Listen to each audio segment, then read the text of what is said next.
بسم الله الرحمن الرحيم. الحمد لله والصلاة والسلام على رسول الله وعلى آله وصحبه ومن والاه. إذا نواصل معكم في هذه السلسلة، سلسلة تمارين sur les machines électriques، المحركات الكهربائية. واليوم إن شاء الله مع المحرك اللا متزامن، la machine asynchrone، التمرين رقم 7. في هذا التمرين يقولوا لنا la caractéristique mécanique d'un moteur asynchrone est donnée ci-dessus. طبعا عندنا الجراف كوبل فيتاس. قلت لكم في الكور انه هذا الجراف مهم جدا. Ce moteur entraîne un compresseur، هو يدور un compresseur dont بحيث le couple résistant et constant est égal à 4. Donc هنا عطاو لي بلي le couple de charge TR يساوي 4 نيوتن متر. صح، جيد. Le démarrage en charge du moteur est-il possible؟ معناه اسكو يقدر لو موتور يديماري وهو حابس ثم يقلع ديريكتومون افيك اون شارج. باش نعطيكم مثال، شو انت عندك اون سونسور معمره بالعباد وتقدر تكون فارغه شو الموتور ديمارا افيد، معمره الموتور ديمارا اون شارج، حب لازم في لانستونتي يدور ان كوبل، يمد ان كوبل كبير. كيفاش نعرفوا لو موتور يقدر ولا ما يقدرش؟ واش معناه لو ديماراج؟ او ديماراج كلكم تعرفوا بلي لا فيتاس تساوي الصفر. دونك هذا هو لو بوين دو ديماراج، هذا هو، هاي لا فيتاس هنا تساوي الصفر. كي كانت لا فيتاس تساوي الصفر، شحال يكون لو كوب اوتيل تاع لو موتور، شحال يقدر يوفر او ديماراج؟ نقراو لا فالور هذه هنا،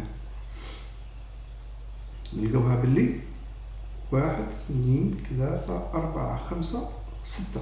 دونك لو كوبل utile au démarrage معناها بولي الفيتاس تساوي الصفر راح يكون 6 نيوتن متر، وهو أكبر من 4. إذا الموتور يقدر، وهذه هي لا كونديسيون لازم توفر. لازم باش تعرف انت كي تقرا لا بلاكسيناليتيك، علاش في الكور قلت لكم لازم تعرفوا تقراو لا بلاكسيناليتيك. انت كي تكون عندك لي كاركتيرستيك تاع الموتور وعندك الجراف هذا، تقدر تعرف والديماراج شحال يقدر يحمل. لو لو كومبريسور نقولوا قالوا لنا 10 ماشي 4، راح نقول له ما يقدرش. على جال هو وديماراج يقدر يوفر 6، ما يقدرش يوفر 10. اذا الشرط انه وديماراج لازم لو كوبل يوتيل يكون على الاقل يساوي، نقولوا اكبر او يساوي لو كوبل ريزيستانس. سمحوا لي نغلق هذا. اذا نعم لو موتور تاعنا هذا يقدر مادام لو كوب دو شارج اصغر من لو كوب يوتيل بور لي فيتاس تساوي الصفر والديماراج. هذه هي العمده نتاعنا. صح. السؤال الثاني، dans la zone utile vérifier que le couple utile يساوي هذا القيمه، معناه moins 0,12 fois la vitesse N هي la vitesse de rotation en tour par minute. هذه c'est une vitesse en tour par minute plus 100. صح. الآن لازم تفهموا حاجة اللي هي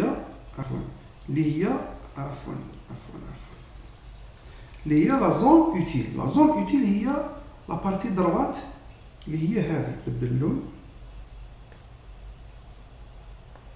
هذه هي لا زون اوتيل وين لو كوبل يولي يمثل خط مستقيم en fonction de la vitesse. صح. إذا مادام قلنا خط مستقيم، دونك هو من الشكل مثلا y تساوي ax plus b. شكون الاي نتاعنا؟ هو لو كوب اوتيل. دونك نكتبو سي ان كوب اوتيل كي تيغال a فوا لا فيتاس n زائد b. المطلوب منا ما هو المطلوب منا إخواني؟ هو نلقاو A ونلقاو B. A هو الميل. أول حاجة نحسبوا الميل. الميل ماذا يساوي؟ شوفوا الميل لما ندو هذه النقطة وندو هذه النقطة، دلتا إي قالك على دلتا إكس صح، ندو من النهاية للبداية. الميلة هنا واش راح يجيني كي ندي هذه النقطة وهذه النقطة، هذه النقطة راح تجيني شحال هذه نقراوها 12، هذه نقراوها صفر، هذوما زوج نقاط، هذه 12 وهذه صفر، إذا راح تجيني النهاية هي صفر موان 12 سور علينا على 1000 ناقص هذه شحال، هذوما لي دو بوين تاعنا، عندي النقطة هذه وعندي النقطة هذه سي 900 800 1000 المنتصف هو 900 موان 900 تجيني موان 0.12 على جال راح تجيني 12 سور 100 1000 موان 900 سي 100 دونك تجيني موان 0.12 وهو الجزء الأول هذا. قال لي كيفاش نجيب 120 كيفاش نجيب 120 تبعوني اخوان هنا ممكن نجي لهنا. إذا توصلنا بلي تي يو يساوي ناقص 0.12 يا أخي زائد بي، مازال ما نعرفوش ندو نقطة شوفوا معايا نعاود نرجع لهنا بور اون فيتاس دو 900 قلنا لو كوبل يكون 12 نجي نعوض ونشوف فوا ان هناك صح، دونك 12 واش تساوي؟ تساوي من 0.12 في 900 زائد بي، هذه هي صح. كيفاش نقدر نجيب 12 نحسب دوك، نقدر نحسب بي فاسيلمون. بي واش تساوي؟ بي تساوي 12 هكذا 12 زائد 900 فوا 0.12 كان نحسبوها بالكالكولاتريس تجيني 12 بلس 108 هذه تعطيني 108. طبعا تقدروا تحسبوها 108 تجيني 120. إذا بي يساوي 120 وبالتالي نخرج في المعادلة تاعي تي يو هي موان 0.12 فوا لا فيتاس en tour par minute بلس 120. إذا الأمر بسيط جدا، وهكذا نكونوا جاوبنا على السؤال الأول. والسؤال الثاني الآن يقول لك déterminer la vitesse de rotation de l'ensemble compresseur moteur origine établie origine permanente في حالة سرعة ثابتة. قلنا لو بوين دو فونكسيونمون نعاود نفكركم فيه ولا نجي لهنا كما في الجراف هذا. علاش راني نخدمها هنا؟ لأنه عندي الجراف هذا قدامي وبالتالي نشرح فاصيل. لو بوين دو فونكسيونمون اخواني الكرام شكون هو؟ هو التقاطع بين الجراف تاع لو كوبل و لو كوب دو شارج. لو كان تذكروا هنا عطاولي كونستون، شوفوا كونستون ايكال 4 نقدر نجي نرسمو، نقدر نخرجها جرافيكمون 1 2 3 4 هاوليك. هاو لو بوين دو فونكسيون تقاطع، هذا نقطة التقاطع ومنها نقدر نهبط نجيب السرعة. تحلي جوية 950 تحلي 950 تور بار مينيت. هذه جرافيكمون لو بوين دو فونكسيونمون هو نقطة التقاطع صح. نخرجها حسابيا، حسابيا واش معناه لو كوبل يوتيل يكون يساوي لو كوبل ريزيستون. معنى هذيك اللي لقيناها ناقص 0.12 فوا ان زائد 120 لازم تكون تساوي 4. هما عطوها لي 4 ونخرج السرعة واش تساوي. هنا واش راح تجيني السرعة؟ تجيني 120 ناقص 4 على 0.12 وديروا الحساب تاعكم. معليش انا نحسبها عفوا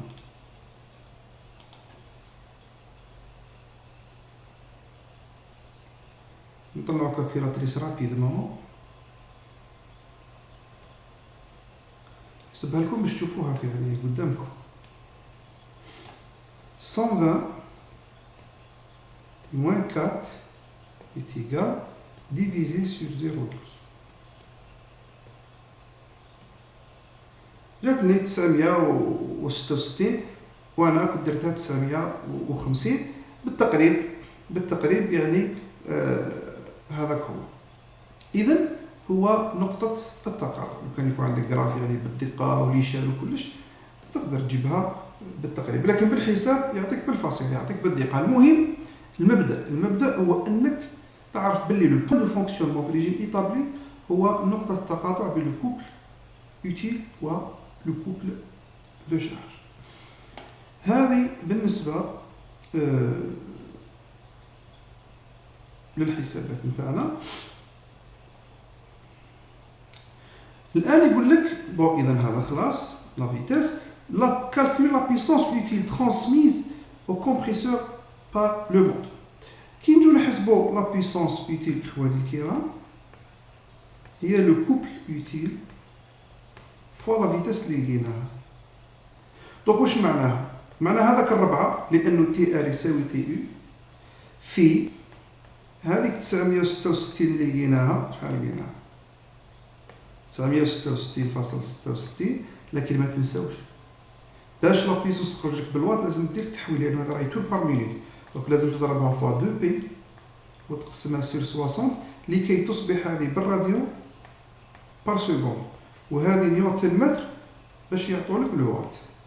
هذه لازم عفوا ما يشتبان مزيان انتبه، هذه راهي بنيوتن متر وهذه طردها الراديون بار سكوند باش النتيجة تجيك بالوات، وإلا ما عندكش تجانس في الوحدات كما نقولوا.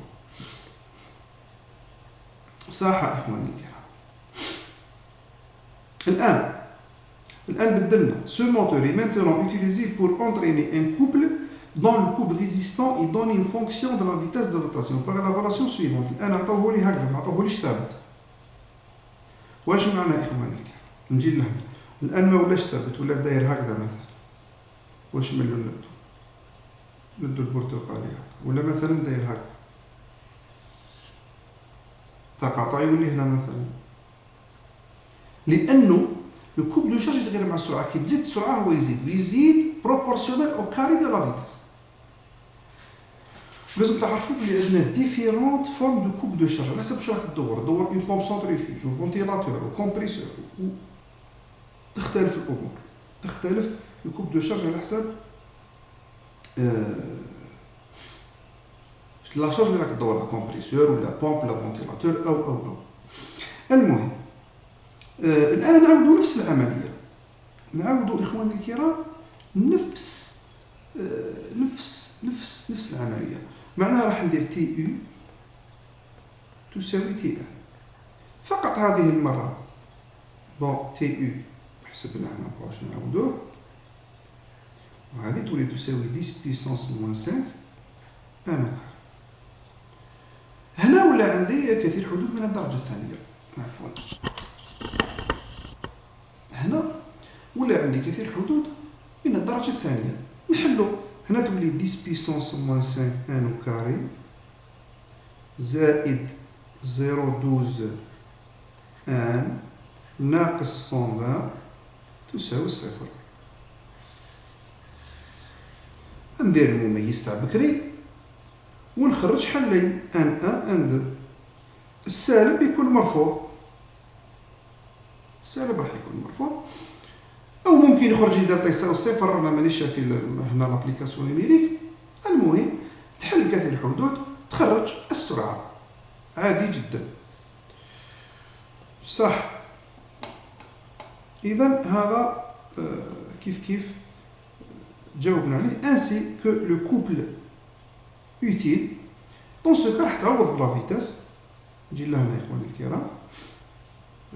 اون فوا تلقى لا فيتاس هذه تعوضها لنا هنا، تعوضها في هذا، باش ما نعاودش نكتبها، تجي تعوضها، تعوض لا فيتاس هنا، يخرج لك لو كوبل يوتيل دون سو كا بور سيت فيتاس.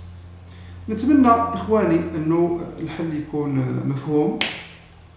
إلى تمرين آخر إن شاء الله، استودعكم الله، السلام عليكم ورحمة الله وبركاته.